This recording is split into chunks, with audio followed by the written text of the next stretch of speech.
नमस्कार मित्रांनो, welcome to the channel Ayurveda with Siddhant. आज आपण बघणार आहोत संस्कृत. आता संस्कृतमधला दोन भाग असतात, पार्ट 1 आणि पार्ट 2. आता पार्ट 1 मध्ये नेमकं आहे काय ते आता आपण बघूया. पार्ट 1 मध्ये आपण बघणार आहोत सगळ्यात पहिले एक श्लोक सांगितलेला आहे की ज्याच्या थ्रू माहेश्वर सूत्र हे कसे निर्माण झाले ते सांगितलेलं आहे. तर आपण आता बघा एकदम शॉर्टमध्ये पहिले सांगतो, मग त्याच्यानंतर एलोब्रेट करतो. माहेश्वर सूत्र हे 14 आहेत. त्यानंतर लकार लकार 10 आहेत, गण 10 आहेत, पंचतंत्र 5 आहेत, व्याख्या 42 आहेत, उपसर्ग 22 आहेत. त्यानंतर समास देखील 5 आहेत, कारकचे प्रकार 6 आहेत आणि वैदिक सुभाषितमध्ये 1 ते 20 अध्यायचा त्यांनी सांगितलेले आहेत आणि अष्टांग हृदयामध्ये 7. आता याच्यात श्लोक सांगितलेला आहे. नृतवसाने नटराजराजो ननाद धक्काम नव पंचवारम उद्धर्तु कामान सनकादि सिद्धांत एतद विमर्शे श्रीसूत्रजालम. हा जो श्लोक आहे, ह्या श्लोकमध्ये ते म्हणतात की एकदा श्री महादेवांनी तांडव नृत्य समाप्त करीत असताना 14 वेळा डमरू वाजवला. त्या ध्वनीत श्रवण करून सनकादी ऋषींचा उद्धार करण्याच्या हेतूने पाणी ऋषींनी या शिवसूत्रांची रचना केली. आणि ते शिवसूत्र कोणते? शिवसूत्रालाच माहेश्वरी सूत्र असे देखील बोलतात. ते 14 आहेत. आता याचा उच्चारचं मी एक शॉर्ट व्हिडिओ बनवला होता, त्याच्यात नेमकं हे उच्चारस्थान कशी केली जाते, याचा उच्चार कसा करतात ते सांगितलेलं आहे. तर आता आपण ते 14 बघूयात. अ येऊन रुलुक ए औ ऐ औच हयवरट लन यमंगनम झपय घडश जब घडश ख फ छ ठ त च त तत्व कपय शशर हल. अशा प्रकारे 14 माहेश्वर सूत्र आहेत. त्यानंतर लकार 10 आहेत, जे की पुढं सांगितलेले आहेत. गण देखील 10 आहेत. पंचतंत्र 5 आहेत, 5 कथा सांगितलेल्या आहेत. त्या कोणत्या?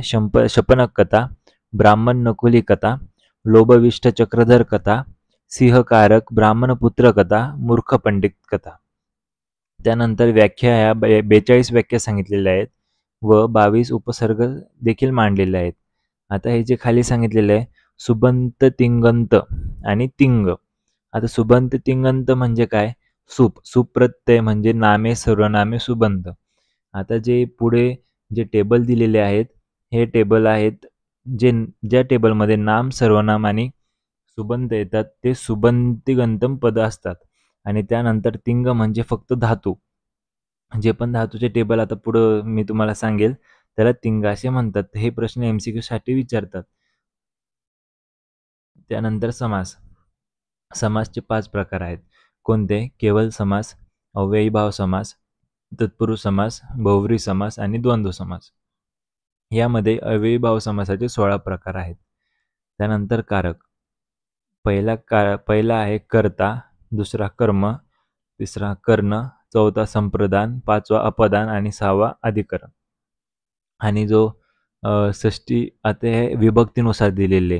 प्रथमा विभक्ती कर्ताची आहे, द्वितीय विभक्ती कर्मची आहे, तृतीय विभक्ती कारणमची आहे, चतुर्थी विभक्ती संप्रदानची आहे, पंचमी विभक्ती अपदानची आहे, सप्तमी विभक्ती अधिकरणची आहे आणि षष्टी विभक्ती षष्टी विभक्तीचं कोणत्याही कारक नाही आहे. अशा प्रकारे एकदम शॉर्टमध्ये पार्ट 1 मध्ये काय काय आहे ते मी तुम्हाला सांगितलेलं आहे. आता आपण डिटेलमध्ये बघू. इथे जे आपण बघितलं सुबंती गंतम पद, तर ते इकडे टेबल आहेत. आता काही मोजके टेबल आहेत जे की आपल्याला पाठ करायचे आहेत. याशिवाय दुसरा कोणताही टेबल विचारला जाऊ शकत नाही आणि हे विचारताना कधी पण 5 मार्क्ससाठी याच्यावर क्वेश्चन येतो. आता कोणते टेबल आहेत ते? पहिला आहे वात अकारांत नाम पुल्लिंगी नाम शब्द. त्यानंतर वेद्य अकारांत नाम पुल्लिंगी शब्द. त्यानंतर रुग्ण अकारांत पुल्लिंगी नाम शब्द. त्याच्यानंतर अग्नि इकारांत पुल्लिंगी नाम शब्द. मग आहे गुरु उकारांत पुल्लिंगी नाम शब्द, ऋकारांत पुल्लिंगी नाम शब्द आणि गो ओकारांत पुल्लिंगी नाम शब्द. त्यानंतर श्लेष्मन नकारांत पुल्लिंगी नाम शब्द आणि रोगिन नकारांत पुल्लिंगी शब्द, चंद्रमस सकारांत पुल्लिंगी शब्द आणि पित्त नपुसकलिंगी नाम शब्द अकारांत. आता यावर प्रश्न असा विचारला जातो, तुम्हाला पहिले टेबल पाठ करावा लागतो. आता टेबल पाठ कसा करायचा, कधी पण हे जसं की आता इथं कसं दिलं, पित्तम पित्ते पित्तानी प्रथमा, पित्तम पित्ते पित्तानी द्वितीया, पित्तेन पिताभ्याम पिते ही तृतीया, पिताय पिताभ्याम पितेभ्यः चतुर्थी, पितात्त पिताभ्याम पितेभ्यः पंचमी, पितस्य पितयोः पितानां षष्ठी, पिते पितयोः पितेषु सप्तमी, हे पित्ते हे पित्तानी संबोधन. आता याच्यावर 5 मार्कचा क्वेश्चन येतो. तो कसा येतो, आता तुम्हाला फक्त पेपरमध्ये प्रथमा ते चतुर्थीपर्यंत विचारतील. याच्यात काहींचे एकवचन दिले जाईल, काहींचे बहुवचन दिले जाईल आणि कुठे डॅश दिले जाईल. तर तुम्हाला ती डॅश भरावी लागते. फिल इन द ब्लँक सारखे याच्यावर प्रश्न येतो. किंवा एलक्यूमध्ये 10 मार्क्ससाठी प्रश्न येतो की पित्त नपुंसकलिंगी नाम शब्द हकारांत सांगा. मग त्यानुसार तुम्हाला हे सांगा लागतात. अशा प्रकारे हे टेबल आहेत. मी तुम्हाला याची टेलिग्रामची लिंक देईल, टेलिग्रामवर त्याचे नोट्स टाकेल. तुम्ही एकदा हे पूर्ण टेबल्स बघून घ्या. त्यानंतर आपण बघणार, हे झाले नाम आणि सर्वनाम टेबल. आता आपण बघू धातूनुसार. धातूनुसार म्हणजे आता धातू कोणते 2 आहेत, परस्मैपद आणि आत्मनेपद. परस्मैपदमध्ये आपण लट लकारनुसार, लंग लकारनुसार, लूट लकार आणि लोट लकार आणि विधिलिंग लकारनुसार टेबल बघणार आहोत. आता हे आहेत मूळ टेबल. आता जसं की आहे लट लकारमध्ये काय सांगितले, ती तह अंती, सी तह थ, मी वह मह. आता याला आपण बोलताना कसं बोलायचं, ती तह अंती प्रथम पुरुष, सी थ थ मध्यम पुरुष, मी वह मह उत्तम पुरुष. तुम्ही जर हे एकदम मूळ, हे जे एवढे पॉईंट्स दिलेले हे आहेत मूळ, जर तुम्ही हे मूळ पाठ केले ना, तर तुम्हाला बाकीचे जर समजा तुम्हाला कोणता पट धातू लावला, लिख धातू लावला. आता लिखचं घेतलं तर कसं होतं, लिखती लिखतः लिखंती, लिखसी लिखतः लिखत, लिखामी लिखावं लिखामं. म्हणजे जर तुम्हाला हे जे मूळ पाठ झाले तर तुम्ही कोणताही टेबल आरामशीर बनवू शकता आणि पेपरमध्ये लिहू शकता. त्यानंतर आपण बघणार आहोत नेमकं मेन आता संस्कृतमध्ये परिचयमध्ये काय सांगितलेलं आहे. हा MCQ साठी प्रश्न आहे. याच्यात जे पण सांगितलं ते MCQ साठी विचारलं जाईल. तर आता माहेश्वर सूत्रांपासून प्रत्याहार बनवता येतो. आता म्हणजे माहेश्वर सूत्र जे आपण बघितलं स्टार्टिंगला, ज्याचा श्लोक सांगितलेला आहे की माहेश्वर सूत्र कसे बनले, तर ते कसे बनवता येतात, आपल्याला प्रत्याहार बनवता येतो माहेश्वर सूत्रांपासून. त्यानंतर ते म्हटलेलं आहे माहेश्वर सूत्रातील पहिले 4 सूत्र स्वर आहेत. आता हे जे सूत्र ह्याच्यात जे पहिले 4 आहेत ते स्वर आहेत आणि त्यानंतर बाकीचे जे आहेत ते व्यंजन आहेत, 5 पासून तर 14 पर्यंत. हे बघा 5 ते 14 सूत्र हे व्यंजन आहेत. तर जे स्वर आहेत, स्वरमध्ये कसं आहे अच हे 4 आहेत. आता प्रश्न कधी कधी MCQ मध्ये असा येतो की तुम्ही हे जे पहिला आहे आणि त्याच्यानंतर च, तर अच मध्ये किती येतात, किंवा हन मध्ये किती येतात, हल मध्ये किती येतात, हे ह पासून हा शेवटचा ल पर्यंत किती येतात, तर ते आपल्याला मोजून सांगायला लागते. त्यासाठी आपल्याला माहेश्वर सूत्र यायला पाहिजे. आता याच्यात कसं आहे, व्यंजनमध्ये हल किती 10 आहेत. 10 का आहेत, कारण की यात ह रिपीट झाला. आता 10 आहेत, पण याच्यात आता ह बघितला आपण, तर इथे पण ह आहे हयवरटमध्ये, आणि खाली 14 मध्ये हल, इथं पण ह आहे. तर ह दोनदा रिपीट झाला, म्हणून आपण जर जर त्यांनी ऑप्शनमध्ये 10 नसन 9 असन तर 9 करून यायचं, कारण की ह रिपीट झालेला आहे.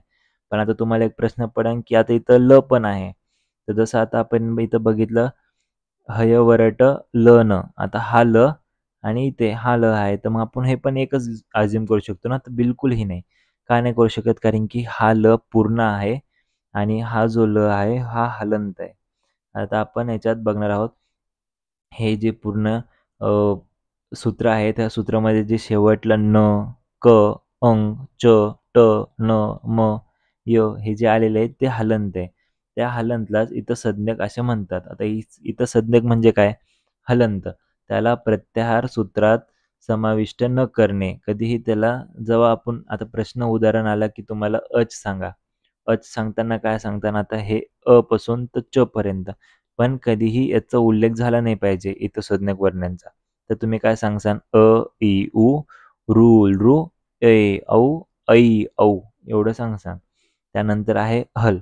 हलमध्ये या ह पासून ते आल्यापर्यंत, तर याच्यात जे इथसंज्ञक वर्ण आहेत हे जे शेवटचे, ते त्याच्यात येणार नाही. तर अशा प्रकारे याच्यावर प्रश्न विचारला जातात. आता प्रत्याहार इथं काय लिहिलेलं आहे, आपण जसं बघितलं माहेश्वर सूत्रापासून प्रत्याहार बनतात, तर प्रत्याहार किती आहेत, ते 42 आहेत. जसं की अन असे खूप सारे प्रकार आहेत. आता जसं की कसं झालं क.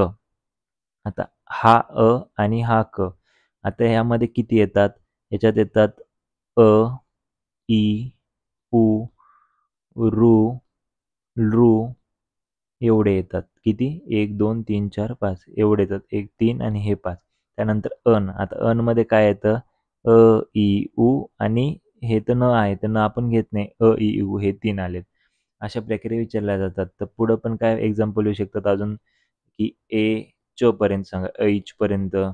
त्यानंतर हमपर्यंत. अशा प्रकारे ते पूर्ण प्रत्याहार 42 बनतात आणि त्याच्यावर उदाहरण विचारलं असू शकतात. तर अशा प्रकारे आज आपण नेमकं संस्कृतची सुरुवात काय आहे? संस्कृतमध्ये नेमकं पार्ट 1 मध्ये काय-काय सांगितलं आहे? आणि संस्कृतची वर्ण परिचय काय आहे? ते आज आपण बघितले आहे. तर तुम्हाला जर काही डाऊट असतील तर मला कमेंट करा आणि हा व्हिडिओ आवडला असेल तर लाईक, शेअर, सबस्क्राईब करा. आणि सर्वात मेन की आता हे जे आहे हे मूळ होतं संस्कृत. याच्यानंतर आपण जो दुसरा टॉपिक बघणार आहोत तो संज्ञा प्रकरण. संज्ञा प्रकरणमध्ये हे जे सूत्र आहेत ते खूप कामी येतात. तर त्यामुळे हे जे सूत्र आहेत 14 ते पाठच पाहिजे. हे पाठ असले तर तुम्हाला MCQ पण सोडवता येतो. याच्यावर SAQ जर आला तर SAQमध्ये पण काही प्रश्न विचारले जातात. अशा प्रकारे तुमचे हे पाठ होतात. तर थँक यू.